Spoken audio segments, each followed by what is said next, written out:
aussi limitée soit-elle, et moi je ne dis pas que c'est l'idéal ce qui s'est passé, mais c'est mieux que de rester sur son tabouret à ronchonner. Si on peut ramener des améliorations, on le fait dans la période. Manuel Bompard, vous êtes un donneur de leçons qui ronchonnait, si j'ai cru ce Jérôme Guedj. Benjamin Duhamel, je vais vous dire, s'il y a bien une personne parmi les députés élus qui est vraiment disqualifié pour pouvoir donner des leçons sur le nouveau Front Populaire, c'est bien monsieur Jérôme Guedj, puisqu'il en a refusé l'investiture, il en a refusé l'étiquette et il a refusé d'en défendre le programme.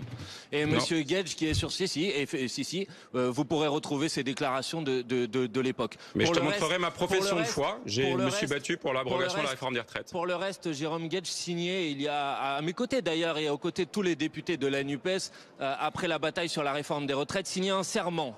Son serment, c'était « Nous ne lâcherons jamais la revendication de l'abrogation de la réforme des retraites ». Donc moi, je reste fidèle au serment que je signe et je reste fidèle aux engagements que je prends devant les électrices et les électeurs.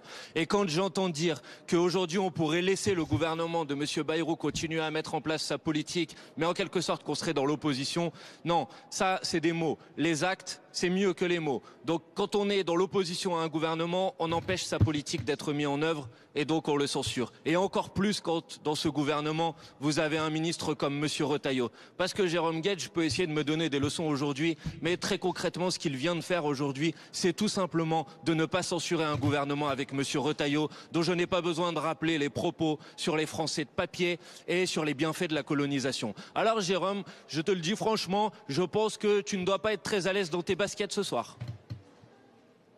Réponse, Jérôme Guedj, puisque Manuel Bompard s'adresse à vous directement. On vit là le désaccord qui existe à gauche. Voilà. La question de savoir si c'est tout ou rien. Voilà. Moi, je préfère tout quand on est en capacité d'obtenir le tout. Voilà. Plutôt que le rien de ceux qui refusent la démarche de compromis qui est inhérente à l'action politique. Les programmes politiques que nous avons faits, c'était des compromis. Voilà. Et les batailles que nous menons aujourd'hui, ce sont aussi des compromis. Quant à la fidélité au combat qu'on a mené, quand les organisations syndicales, demain, vont se réunir pour débattre de ce sujet des retraites qui n'était plus sur le haut de l'agenda politique de ce gouvernement, je considère que c'est une avancée.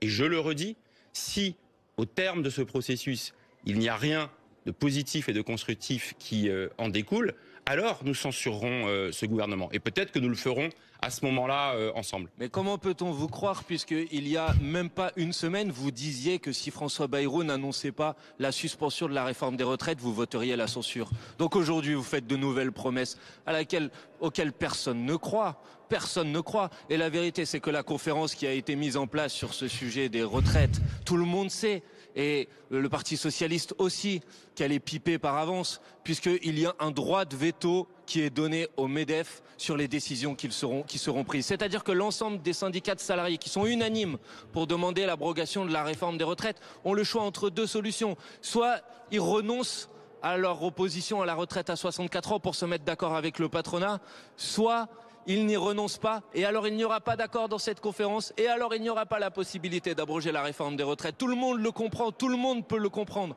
Et c'est vraiment raconter des histoires aux gens de faire croire qu'il s'agirait ici d'une très grande victoire.